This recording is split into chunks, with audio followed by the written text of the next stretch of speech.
तुर्किया और शाम में ज़लज़ले से अमवात 41,000 से तजावुज कर गयी। तुर्किया और शाम में तबाहकुन ज़लज़ले ने हर तरफ तबाही मचा दी। 6 फरवरी को तुर्किया और शाम में आने वाले 7.8 शिद्दत के तबाहकुन ज़लज़ले से मजमूई अमवात 41,000 से तजावुज कर गयी। अरब मीडिया के मुताबिक तुर्किया में ज़लज़ले से अमवात 35,418 हो गयी, जबकि शाम में 5,800 अफराद हलाक हुए।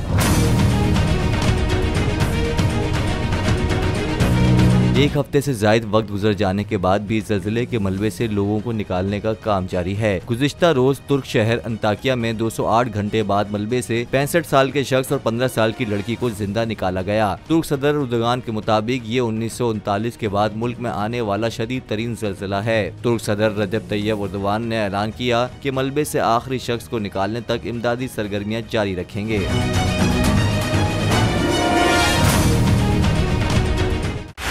बोल उड़ाएगा सबका होश, भूल जाएंगे सब अपना जोश। देखिए पाकिस्तान की सबसे बड़ी PSL ट्रांसमिशन सकलैन मुश्ताक, रमीज राजा, सुहेब अलवी, जमील फारूकी और फहीम खान के साथ खेल का जुनून रोजाना रात 11 बजे सिर्फ बोल न्यूज पर। सब्सक्राइब करें और बेल दबाएं ताकि कोई खबर रह न जाए।